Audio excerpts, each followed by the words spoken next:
Every life has a story, and every story is worth sharing. Your story, my story, and our story speak of victory and defeat, joy and sorrow, resilience and vulnerability. They are not just our story, they are Christ's story in us. They are Kingdom Stories from Down Under. Here at Kingdom Stories from Down Under, we get a lot of testimonies of how people met the Lord Jesus. Well, it's not often that you hear somebody meeting the Lord or having an encounter with the Lord on a plane, hearing a message of salvation from a stewardess. But it can happen. Well, it did happen to Trevor Dinsmore, who is my guest tonight. Trevor, that is just incredible, isn't it? Thank you, Nat. It certainly is. It was an ambush. It's usually the other way around. We share the gospel with the stewardesses, with the pilots, not Yes. Yes. That So- was definitely an ambush. I look back now and there was no other way God could have maneuvered me into the corner. She was not only a lovely lady, and most of my friends were ladies because I was a marsupial, but she happened to be married to a lead guitarist out of a famous rock band. Wow. So of all people to talk to me, she was scary. Yeah. Like, she only just met me and she's looking at me and I'm going, who told you all this? She was a remarkable lady and she pulled out these books out of her bag and said, look, I said, what are these? They said, these are all the testimonies that God does every day of my life. And They I were looked at her. handwritten. Yeah, she kept a journal. And she showed it to you or she gave Yeah, it to she you? showed it to me and God did this and God did that. And I said, that's pretty incredible. Who is this God, you know? Yeah. And I'd just been through relationship number 135 and it fell over. Of course, it wasn't my fault, you know. Yes. No, never. Never. And Never, Trevor. never Trevor, that's right. And she looked at me and she said, did you love her? And I said, well, I suppose I did. For the moment. And she leaned forward and she had these big eyes. And she said, do you know what love is? And I said, yeah, I've been around, you know. Yeah. I'm a loving man. Man of the world. She pulled out a Bible and she opened it to Corinthians. And she spread it across to me. She said, look at that. Love is not proud, love is not lovers. I said, that's Hollywood. Nobody loves like that. You know? Not Hollywood, Hollywood. Hollywood. And she said, no. God loves you Like that. Oh. Oh man, my heart started to beat. And she leaned across the table and she looked me in the face. She said, you've called out to God. And 2 days before, having been in a popular rock band, we've done 3 encores and raging night. I left the back door and all the way home I just kept coming down till I got home and I was as flat as a tack. And I'm thinking, what is wrong with me? You know, the band's making over $500,000 a year. We are the biggest. This is in the early 80s. This is in the early 80s, yeah. That would be 4 It was times. huge. That would be 2-3 million now. At least. It was, we were the band. There was no AFL, there's no computers, there's no mobile phones. If you didn't go see your favourite band, you just didn't go out. Yeah. That's the way it was. And we were the top of the pile. We were at the top of the food chain. And I'm thinking, what is wrong with me? Everybody wants to have my job and I didn't have any contentment. Yeah. And because it's like, there's a funny thing with success, eh? When you window shop, you can dream about what you can have or what you'll do and all these things. But when you've actually got those things and you're still not happy, it's a terrible kind of misery. And despite all the things that I had, and everywhere I went, people said, oh, you're in the jet, so look, I'll see you Friday night, you know, let me in, you know. There was all this stuff going on all the time. And we did support with Eurythmics and Men at Work, and I can't remember all these bands, and we met them and they were more miserable than what we were. And I used to think, what's wrong with this industry? Because it's fake, it's all entertainment. And so I found myself that night with my cat and me, and walking up and down the footpath and looking at the stars and saying, is there a God out there? I was a little bit under the weather, but I was being sincere. Yeah. If you're not out there, I need to know. And I'll just keep doing what I'm doing because this is the best I got. And that's what I said to him. And within 1 week, here am I approached by this lady, and that's what she said, you've called out to God. Now that scared me. Because she wasn't there. She knew, and I panicked, and I got off and I got away from her as quick as I could, but she gave me one of those little chick tracks. Yeah. And so when I finally got home, I just couldn't rest. I turned on the TV, I had the radio on, I made a coffee, I tried to roll a joint, I'm going, what is going on? I was in turmoil, which wasn't me, I was unemotional. And so I sat down finally and read that little chick track. And of course on the back is the sinner's prayer. And I knelt down next to my bed and said that prayer. And I don't remember another thing. Oh, honestly. I woke up in the morning fully clothed, laying on my bed like this. What happened, you know? And I went in the bathroom and I thought, I feel like a kid on Christmas Day. You know, but I was 26 years old going on 45. I was cynical, you know? It wasn't like me to, I was looking at my eyes in the bathroom going, what is going on? Because I'd never been to a church, never read a Bible. Only occasionally in all the travelling in the bands, I did a lot of tours around Australia, and you'd stay in hotels, motels, and there'd be the little Gideons, and you'd pull it out. Oh, heavy, and you put it back. Never made any sense. Yeah. And here am I, and I remember ringing those Christians up that I made contact with, and I said, I don't know what's happened to me, but I feel really excited. And they said, oh, what did you do? I said that little prayer on the back of the chick track. Yeah. Why? What happened? And they invited me along to church. And funny enough, I rolled up this building in Mount Lawley and I looked at it. And I thought, this is the very church where my parents got buried. Wow. I remember the picture of them standing on the front steps. Deja vu. Yeah. And I went, wow.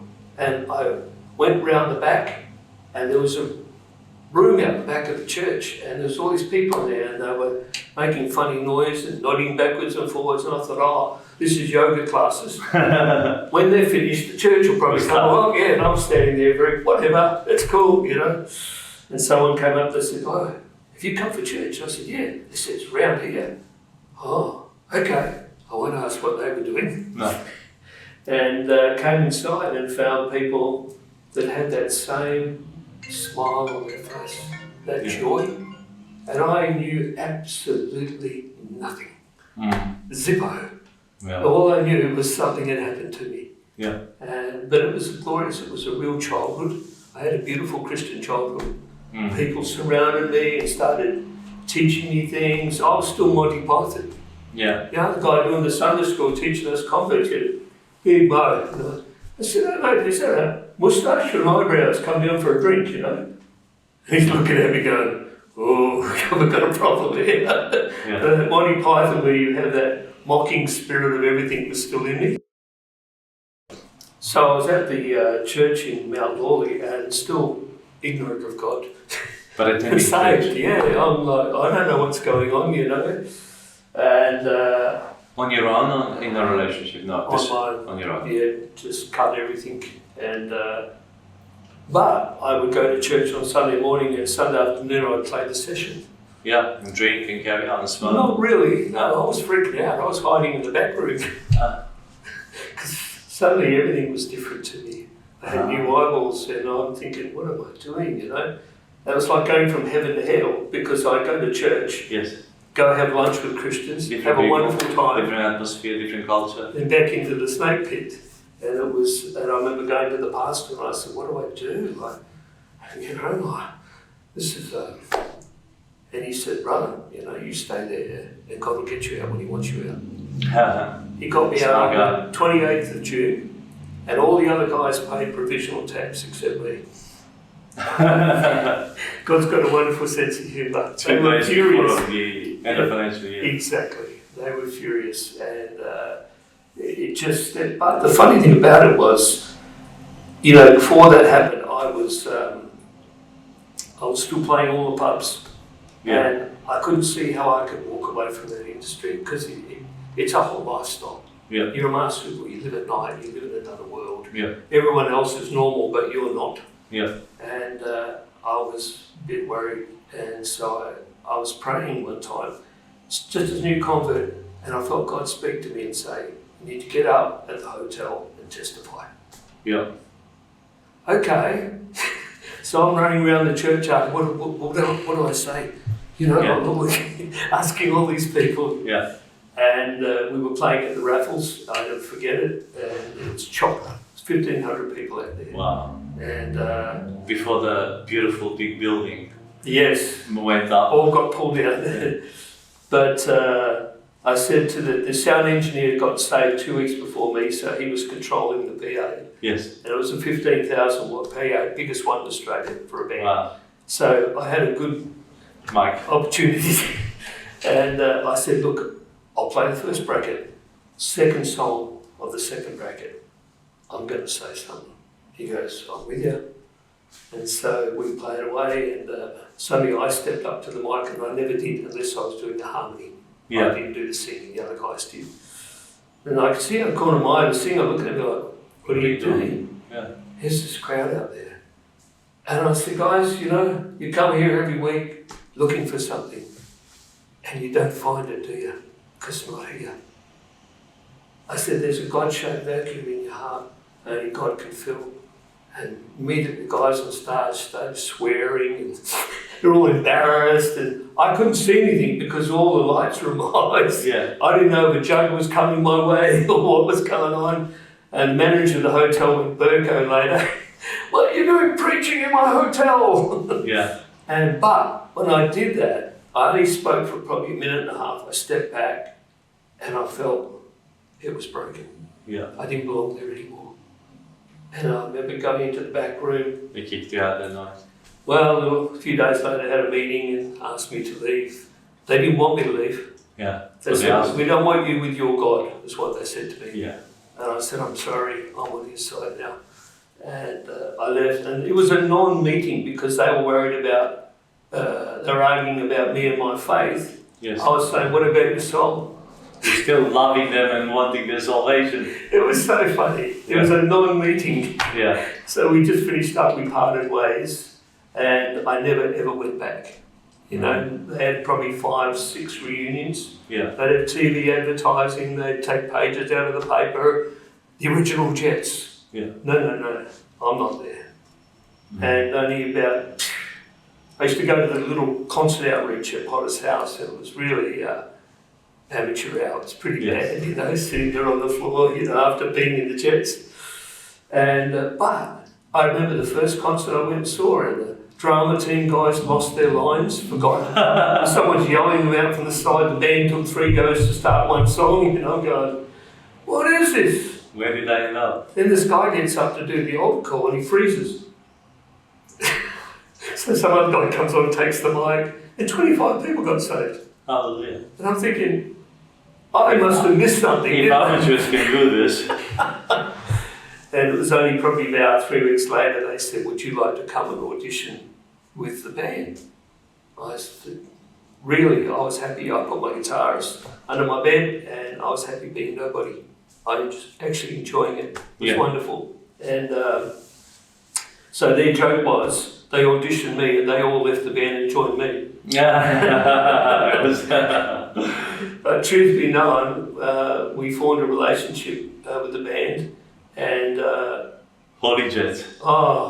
They were called 180 Degree Band. Oh, nice. Complete turnaround. Yeah. And we travelled around Australia twice, New Zealand, went to Russia, went to the UK. Everywhere we went, we played concert outreaches, and we recorded 3 albums along the way. And I thought to myself, man, God didn't rob me of anything. Yeah. I gave him my guitars, I gave him that, and I was willing to sit there and be nobody. And after a while, he gave it back. He sanctified them. And I saw other musicians come in. I reached out to them and they would come in, but they didn't want to let go. They still wanted to be Mr. Superstar out here and have Jesus. Yeah. And it don't work. And yeah, it was a glorious ride, and over the years, just seeing all the people saved through those concert ministries. I remember the first night in Moscow, I got up and I used to play a little thing to warm the crowd up, a bit of classical, a bit of this, a bit of that, you know, and they know their classics. They go, Bach, Bach. Bach, yeah. And then the band would come on and join me, and we cranked it, and there was probably, 2,500, 3,000 people in giant theatres, because it was their summer, so the sun was up, and at the end I knew I had to preach to them through the interpreter. And I'm thinking, I'm from Perth, and I don't relate to you people. Yeah. And I remember taking the mic, and all God spoke to me was the word frustration. And He does that. He gives me a word and He walks away. I wish He wouldn't. A bit more. And I have to sit there and meditate. And I realised He was saying there's two kinds of frustration. When things aren't right, and you can do something about it. And then when things aren't right, and you can't do anything about it. That was the Russian people. Yeah. Too poor to stay, too poor to leave. Yeah. And I said, you need to cut the world off before the world cuts you off. I said, you want to meet this Jesus who can transform your life. Yes. I said, your world changes when you change. I said, come down the front. The whole theatre got up and just moved down en masse. Beautiful. Pastor! He led him in a mass prayer, you know. Yeah. And I thought to myself, man, the music I used to play was destructive. End of the night, people were drunk, they were fighting, they were writing themselves off on the way home, and we were taking their money to the bank. And here am I, similar music, different message, and people are responding. And some of those people, I remember one blonde-haired Russian guy, very handsome guy, big with Guns N' Roses t-shirt. He was with his mates, and when I was preaching to them, these mates are standing and giving me the bird. I thought, I feel like I'm at home. And Good old days, the bad old days. Yeah, bad old days, and he got so gloriously saved. He came to everything. Yeah. And sometimes those guys become the best, the most radical. He was so touched, because they think, back then they thought any Westerner was filthy rich. Yeah. They didn't know we paid our own way to go there. Of course. Yeah, but that's the way they think, and of course they live in 1 or 2 or 3 room flats if you're really famous, you know. And it's tough for them, but he knew that we'd come to bring the good news, and he was so touched. He came up, gave me a big Russian bear hug, tears running down his face. Beautiful. And he gave me his plectrum. Nice. So I gave him my plectrum, and then I wept. And I said to the interpreter, he's thanking me for coming, and I said to the interpreter, you tell him if the only thing that happened was he got saved, it was worth coming. Absolutely. And he cried again, gave me another big crushing bear hug. And you're thinking, man, the gospel works. It does. This strange language, this strange country. You know, I'm from Perth. And everywhere we went during the week, we saw multitudes come to Christ. You know, with live theatre, we used mime. Yes. Because that's all they understand, and but they love it. The crowds would just pack in. And I remember on the way home just sitting on the plane and just contemplating what happened, what God did, and just thinking, man, Australia is a paradise. Absolutely. Over there, you know, it's third world country. But here, you've got a 30-metre aisle of cheese. What cheese do you want? It was like a burden when I came back. Over there, there's a big roll and a cheese stick. I'll have the cheese stick, thank you. You could only have one. It's one or the other. And they live very simply, very tough. And I thought to myself, God has reached out to these people and He's going to bless them. And one of the Russian guys said to me, it's amazing that you're here because the communist government doesn't really like Christians. He said, in fact, they were discussing it in Parliament one time. And one of the Russian politicians stood up and he said, for goodness sake, Mr. President, Jesus rose from the dead. And he said, well, good for him.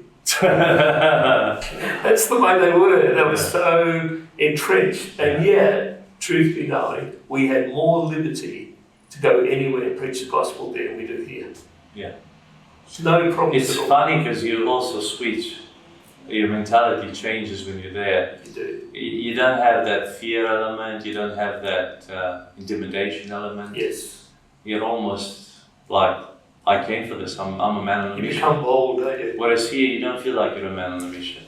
Well, even though you are. Prophet's without honour in his own home. Yeah. And it's like when you go to another country, they look at you. Yeah, they you know what it's captivate. like. Yeah, and we only had to, because the Russian people love poetry and all this stuff. And so you only have to start talking, and immediately you've got a crowd. Nice. And I remember being in a marketplace, and we used to have this little generator. We'd crank up the PA, and we'd play. Yeah. Big crowd. It was all happening, and I said to them, gave them the gospel. People came forward. Yeah. And this big Russian guy comes forward. I said, you ask, is anyone not feeling well? Anyone sick? Yeah. This big Russian guy, giant, comes forward. I said, ask him what's the matter. Stomach pain. And I said, oh, okay. Lifts his shirt and his bullet wounds. Oh. Welts. And he was in the war in Afghanistan. And got ambushed. And I said, ask him how long he's been in pain. He said, years. No social network over there. Yes. I said, put your hand on your stomach. And he put his hand on his stomach. I put my hand and prayed a simple prayer. And his head went back. Yeah. And I'm thinking, oh, what's going on? What it was, he felt God touch him. And he started to cry. But because he was a big, tough guy, he didn't want me to see him crying. Yeah. And when it was pouring down his shirt like this, I said, ask him what's happened. And she goes, no. He goes, yeah. So I punched him in the stomach. I did a wiggles with it. Yes. And he goes, yeah. Yeah. And I said, tell the crowd. And he turned around and told him, yeah, like this. And I thought, God, you're amazing. Yeah. I don't understand Russian, but you do. Yeah, it was a glorious experience. And comparing that with, fame and fortune of jets, there's no comparison. No comparison. It's wonderful. And just seeing it in the light, it's just wonderful, isn't it? One of the guitarists finally passed away from colon cancer, and I got to him before he passed away. From the jet? Yep, managed to lead him to salvation. Wonderful. And he died 2 hours after I prayed with him. Wow. And so they had a big concert with all these people from over east and overseas came in. Benefit thing for his wife. And at the Charles Hotel, and I didn't go to it, of course, but I went to the big gathering next day. Yes. And I'm thinking, I haven't seen a lot of these guys for 20 years. And so I took my son, scared kid. And I walked in and I just stood in the doorway looking at this mass crowd of people thinking, is there anyone I recognise? And the lead singer from Jets, his wife sees me and she runs over, wraps her arms around me, starts crying. Wow. I thought, well, nice to see you too, Jane, Then he came over and he starts wheeling me around the room and reintroducing me to people like I'm some sort of long-lost hero. And I'm thinking, what is going on here? I'm the one who's stayed on my Christian path. You're the rockheads. Yeah. But they'd heard the story of me going over, giving Paul a big pile of cash for his medical needs, and then praying with him. Yes. And they got around, and they had this respect. Yeah. Because their idea is to raise a beer glass. Yeah. There's Paul, that's all they don't know what to do. And it was incredible. They treated me like I was this, It was incredible. It really, really was. And after I left, I had this warm feeling. The guy from Express magazine was there. He did a photo shoot, the original Jets. Yes. And all the jokes were going on, but they knew we were the guys who cracked it. Yeah. And there was a lot of respect in the room. I mean, half the roadies looked like ZZ Top, Yeah. It was only their eyes I recognised. It was quite funny, but it was very powerful to think that God got the glory out of that. Yeah. And those guys all talked about it. There was no one who showed me any disregard or disrespect in that room. Yeah. Even the guy from the record company. Wow. He came up, he said, I heard what you did. I said, what did you hear? He said, I heard. From raising a glass to raising a hallelujah. Hallelujah, yes. And I'm looking forward to seeing my old mate in heaven. Amen. Yeah, he was a rough diamond, had a really rough life, a superb musician. But I never forget praying with him and his wife standing behind just crying, Mm. absolutely weeping, but not in a bad way. Yes.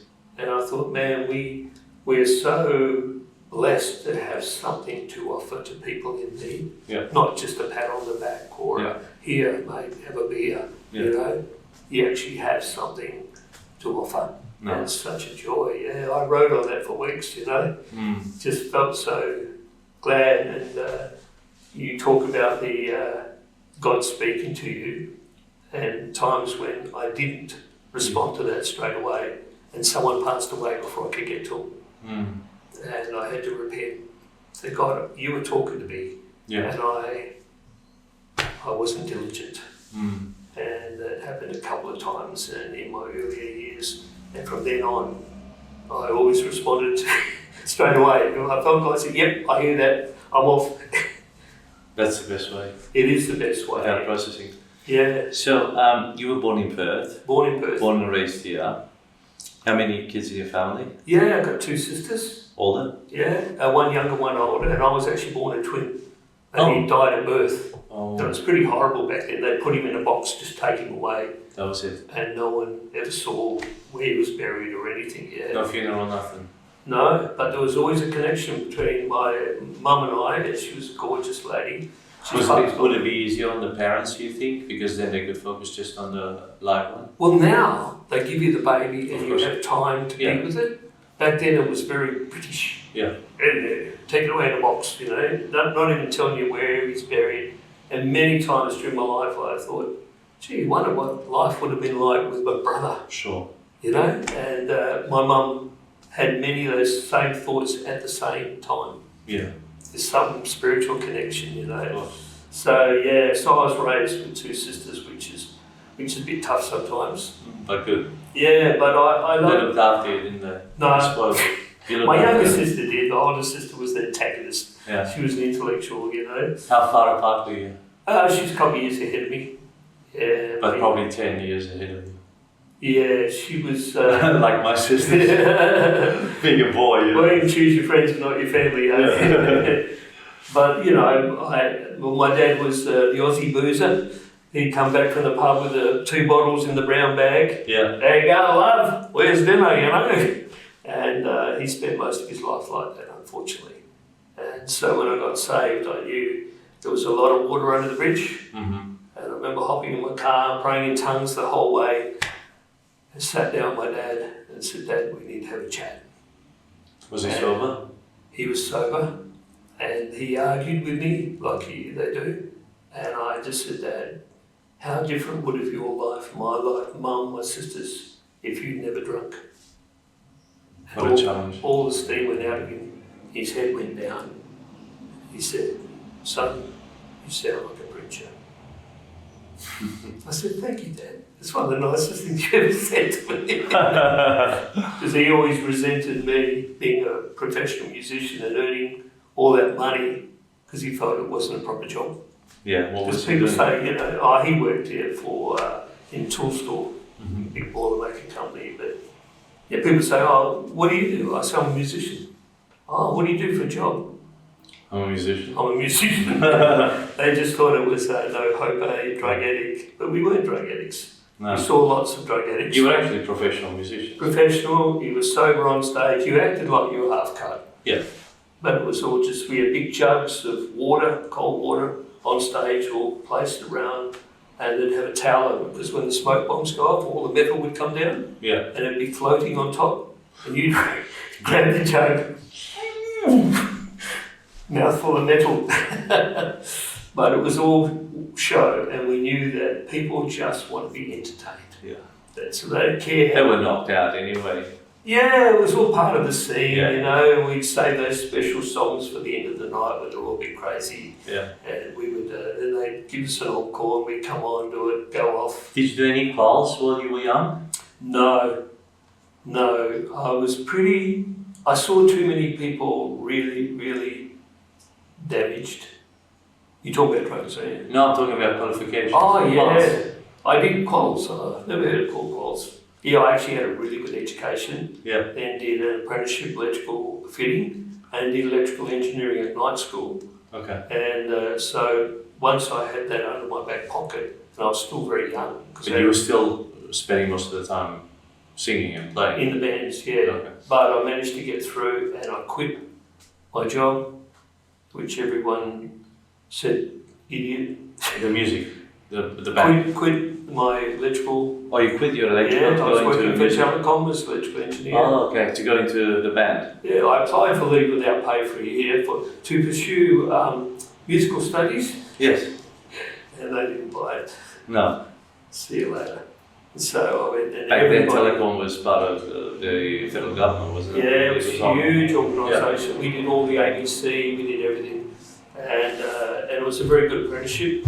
And so I was well educated, but there was this thing, and what I was doing, I was actually burning the candle at both ends. Yeah. So my early years was all football. Mm-hmm. Football. Footy, Australian, Aussie rules.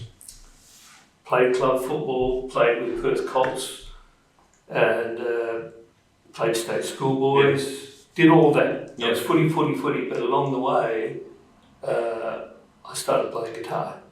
So I was playing for a South Suburban football team. Yeah. I was doing night school, I was Yeah. working for Telecom, Yeah. and I was playing in a band. So what would No happen? time for girls. Oh, I'd be in my car asleep, and my mum would come out in the morning to get the newspaper, and she'd knock on the window. You going to work, dear? Yeah. Where am I? Which way? Yeah, and something had to go. Yeah. So I chucked the whole lot in and went as a Career. professional user, which everyone said, wrong. Yeah, not one person was with me. And where did you meet Sonia? Sonia I met through the church. We went on an impact team to New Zealand, Yep. and she didn't like me.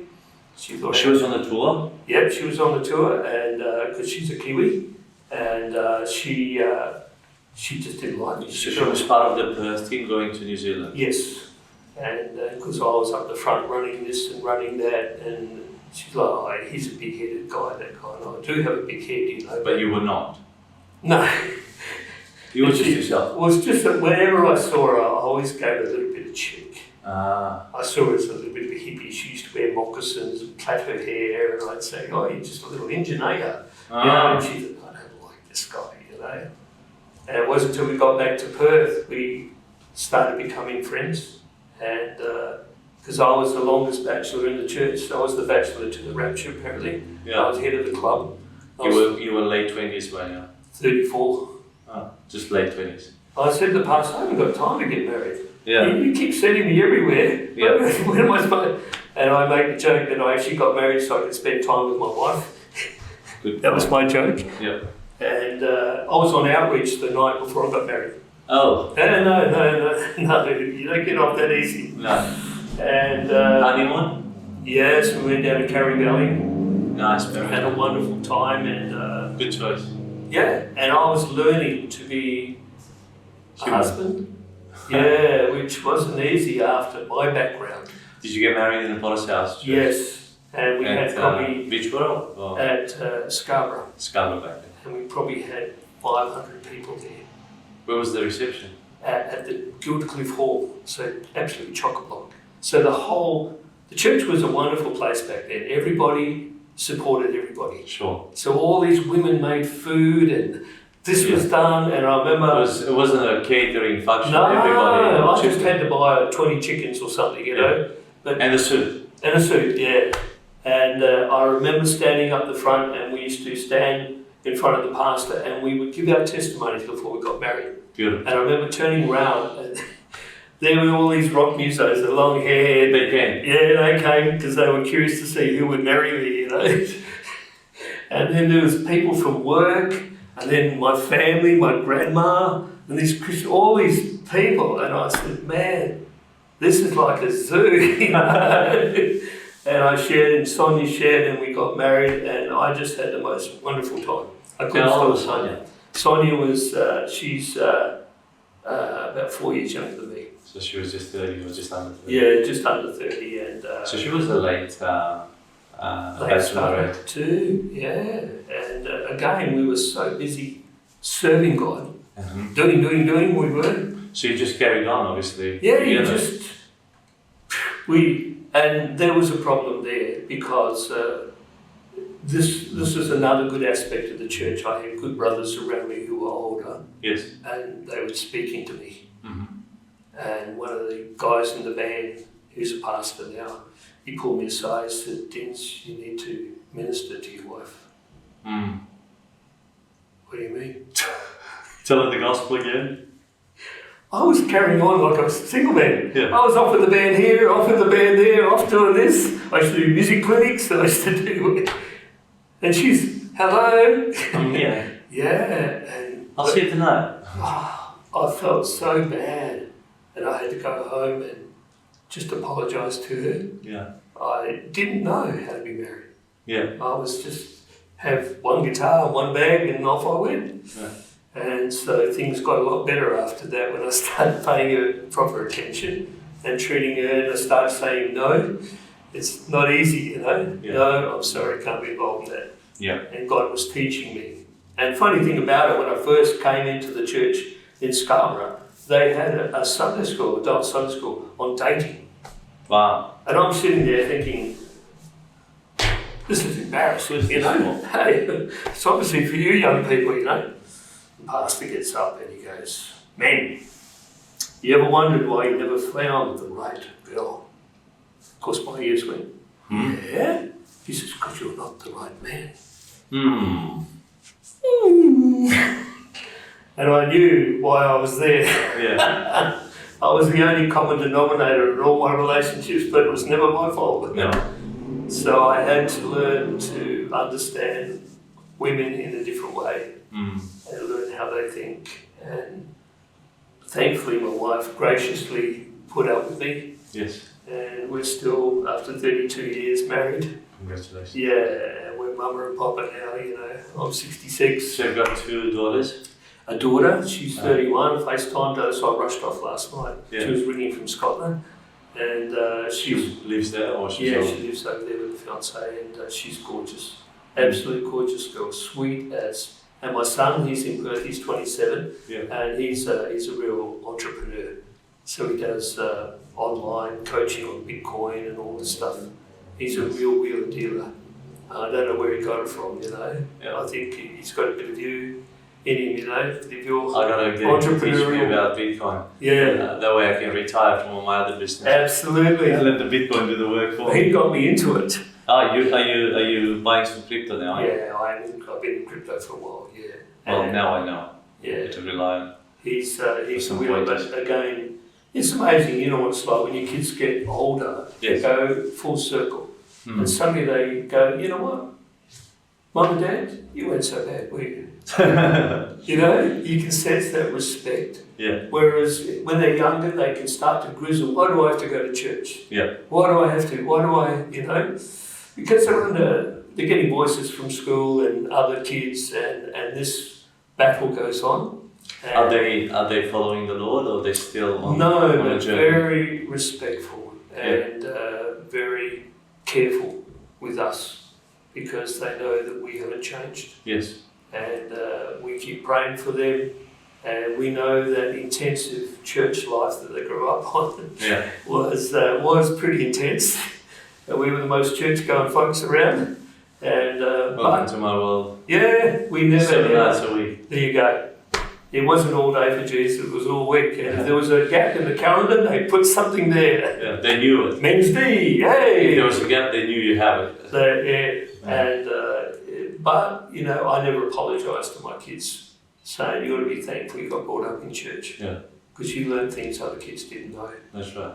And You messed up the band like my kids did on Sunday. absolutely.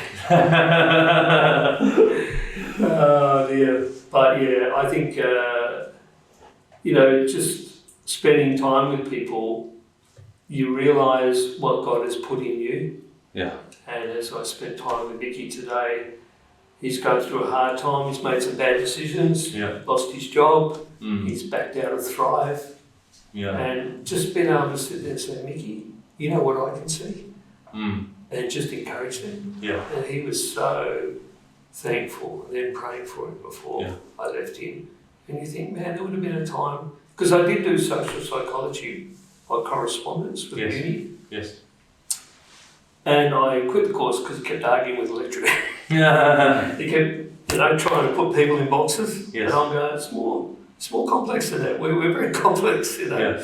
So I quit the course, but I did learn a lot from it. Mm. And one of the things I learned was the fact that it'll identify what's wrong. Yeah. And even why it's wrong. Yeah. But there's no solution. They'll say, join a social club, Yeah. go on holiday, do this. Yeah. They don't have an answer. Yeah. And that's where the gospel is so powerful. Mm. There's a definitive answer. Yeah.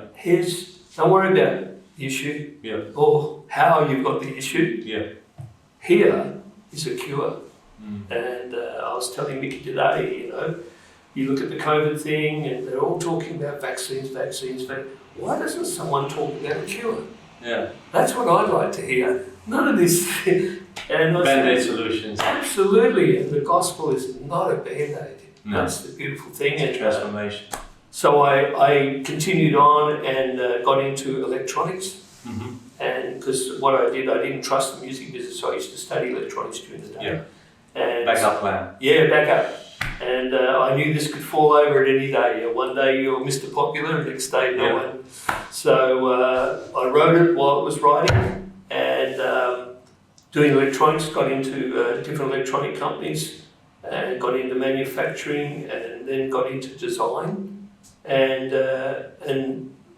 eventually every company I worked for was corrupt. Mm. Corrupt management. Yeah. And they were scared of me because I would walk in and confront them in the boardroom. Yeah. And I remember one guy, so four of them, they were like little hoods all around the boardroom table. I said, look guys, I just stormed in past the secretary, shut the door behind me. I said, I want to be blessed and you're trying to curse me. Mm. And they all went white. I said, don't worry, I'm not going to tell, but your sin will find you out. And a guy ran up, stood behind me and said, Trevor, sit down. What do you want, cash or you? No, I want you guys to behave yourself and start to treat everybody with respect. I said, you're a bunch of hoods. So I left and the company went down and it was liquidated a short while later. Mm. And I saw the two heads of the company in jail for fraud. And I went, there you go. It was like God was showing me how not to run a business. Yeah.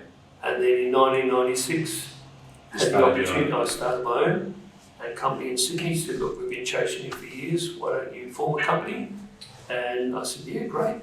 And that was 96. And here was what is that, mate? 20 odd years. 20 odd years. Uni test is still, as my accountant said, a very good business. Yeah. And one of the reasons I believe that God helps me in it is because I make sure that my business is my living. Yes. But Christianity is my job. Hallelujah. It has a priority over everything. Yeah. Kingdom. I witness to my customers. I don't care. Yeah. Because their soul is more important than the business. And I'm trying to keep that going. So you test electronic equipment? I sell electronic equipment. Yeah. And high voltage stuff. And I mean, it's big boxes, It was 175,000 came through last week. Wow. Big high voltage stuff for Western Power, for the mines and stuff. Not many people know about it. Yeah. And I can sell it, I can train them, I can test and calibrate all the products. Beautiful. I did my 11,000th calibration the other day. 11,000? Yeah, and I thought, you keep a track? It's all recorded in the book because it's all above board legal, But you just think, the old burnt out rock musician. And how many people are there? Me and my accounts lady. Oh. And I've been on her case for ages, and 3 weeks ago, just after Christmas, she came in, she said, you've really got to me. And I said, what? She said, I bowed my knee the other day and accepted Jesus as my Lord, and it's all your fault. Hallelujah. I said, we're a Christian business now. We're doubly blessed. And she's such a sweetheart, South African. That's beautiful. Yeah, and I thought to myself, God, you're good. Yeah. I've got a Christian accountant. Yes. He's a wonderful man. And he's helped me through the whole process of running the business. Yeah. Because I had a partner, but he became corrupt. and I had to separate from that. And unfortunately, he never reconciled the relationship, even though we were together for 20 years. Wow. And he just passed away last week. Oh, I'm sorry. Yeah, so I'm thinking Mel knows him well. And you're thinking, man, it's really sad that you go to the grave and you never put things right. Pride. Yeah. And but that's all in the past. I've let all that go. And I always say in business, you know, there's company, sole proprietor, partnership. Yeah. Why do you do that? And everybody I've kind of shared, oh, where's the other guy? Yeah. Oh, I said I had to put him out. Yeah. Yeah. I used to have and they would tell me their story. Yeah. It's like a bad marriage. But I do know people who have survived and Yes. are doing well, but you're right, there's only a few. I mean, I only formed a partnership with him. I started the company and he needed a job. Yeah. He had a big mortgage out at the mines and he was going to a church. So I just, okay, you're a Christian. I'm willing to work with you. But he just didn't have the Christian principles and he's a bit of a fraud, unfortunately. And so, but I learned through all these things and uni test has gone on to bigger and better things. Hallelujah. And I get a bit nutty at work sometimes. I've got a talking hamster. And so when you get really rattled, I talk to him. And he's really funny, he records whatever you say and talks back to you in the same voice. And that's desperate stuff, eh? It's like psychological stuff. And it's not Siri. Not Siri, no. But it's like I do get lonely work. I love, so that's why sometimes I chew my customers' ears off. Yeah. But it's great. It's great. When they start coming in for business and you start talking about business and you find an opportunity to segue out and you start talking about your faith and their eyes are fixed on you. It's beautiful. It's beautiful. You know, it's a God moment, you know. And I've had lots and lots and lots and lots of them. So what's next for Trevor Dinsmore?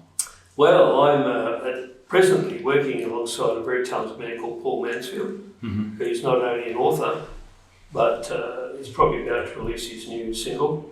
Yeah. And I told him I want 10% of whatever he's got. You wrote a song for him, didn't you? I wrote a song for Paul. Mended. And I think it's going to go up the charts that way. Yeah. But I'm one who knows my limitations. Yeah. And I really enjoy teaching. Yeah. I've done a lot of that, a lot of teaching clinics. As I travel around the world, I love preaching. Yeah. And teaching and preaching, and I still enjoy making worship music.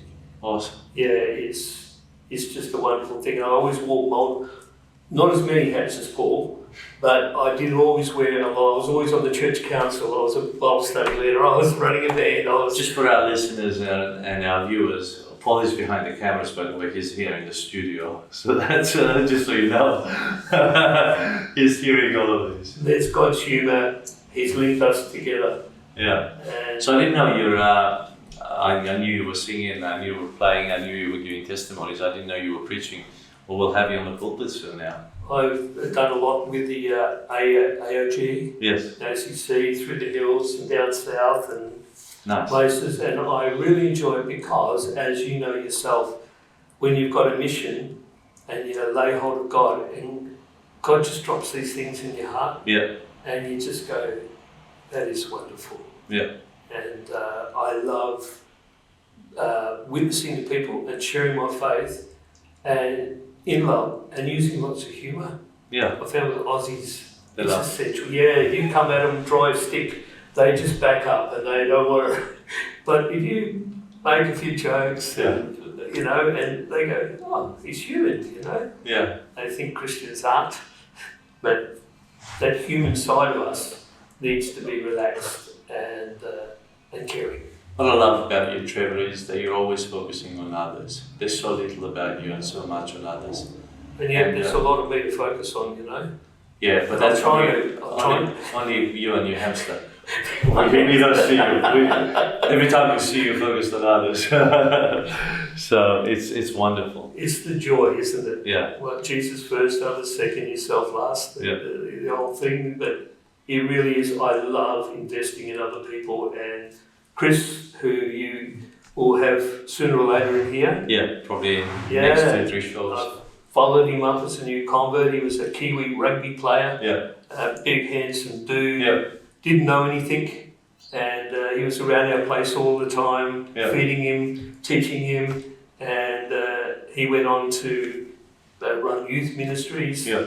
And joined the police force, became a detective. Yeah. And I've been there the whole time. He always wants me to be there and see him graduate or see him do this. Is he still employed? He's employed with Jerry Henson. He's like the... he looks like a worker. Yeah. He's actually the chaplain for all the sites. And he keeps them all in line because there's some 50 prisoners on the sites and Yeah. stuff happens. a lot. Yeah, Chris, that guy over there, he didn't like my preaching, so I decked him. You don't hit them. It's funny, but... So he's one of your disciples? He's one of my disciples, and he was on the phone to me today, and we chat about things. Yeah. And it's a wonderful relationship, him and his wife, beautiful people. And we also support ministry in Brazil, which is my nephew, Kiwi, him and his wife. He moved there, they moved there. They moved there. Sao Paulo? Open Arms, ministry. In Sao Paulo? I think so, yeah. They rescue kids off the street. Yeah. They've got 3 kids of their own. And he just sent me a Facebook message this morning. He calls me Uncle. Yes. Uncle, look at me. He's just broken. He was playing basketball with all these hoodlums. He's trying to reach them with the gospel. He broke his leg in 2 places. And there he is. But, when I talk to him over FaceTime or on the computer, he's always thanking us for our financial support and prayer. Sure. And I said, mate, you're the hero. Yeah, you're in the trenches. Look at you, big, handsome guy, gorgeous wife, gorgeous. They could be doing anything. Yeah. But here they are in this tough country. Yeah. And they are just beautiful, and we've supported them for years. We love what God's doing through them. Awesome. And these kids, man, you weep when you hear they see the parents shot in front of them, drug dealers and all being sexually abused. It's just painful. And they take them in, they start to teach them some manners and give them love and teach them the gospel, and just to see the changes, it's wonderful, Beautiful. Yeah, I love ministries like that. Kids are our future. Yeah. And I'm still waiting for mine. Yeah. Grandkids for you. Yes. Well, I'm just so delighted that we could hear you chat here and just bring some testimonies from your life and also what the Lord has done in your life. I'm going to call this episode Raising a Hallelujah, because what you're doing is you're actually raising a hallelujah in everybody's life. Absolutely. As a disciple. Well, you could steal the theme out of the posters they used to do. Yeah. From Jets to Jesus. Oh, wow. That's good. They milked it. Yeah. And I think God kept the use that going. then. From Jets to Jesus. Get some mileage out of it. Hallelujah. Well, thank you for watching and spending this few minutes with us and hearing this amazing story. Trevor Dinsmore, he's part of our church here in the Nora Church, and you can come and hear him play and sing every Sunday as he's part of the worship team here. And from Jets to Jesus, and loving others and investing in others and just putting his life for others. I pray that you're inspired. I pray that you're inspired to put others first and you last. And maybe God is calling you out of your world into his kingdom, into something amazing. And maybe he's using this very moment to do that. So whatever you're doing, ask yourself, am I wasting my time or am I honoring the Lord? Am I kingdom focused or it's all about me? And I pray that you find the right answers in Christ Jesus. If you love this stuff that we're doing here, please share it. Give us 5 stars on Apple Podcasts. And come back again next week, because every week we want to bring you a fresh new story from here, from Western Australia, from Perth, at Kingdom Stories from Down Under. Thank you for joining us on Kingdom Stories from Down Under. We'd love it if you would subscribe, rate, and share these stories with your wider community. And remember, every story is worth sharing, including yours.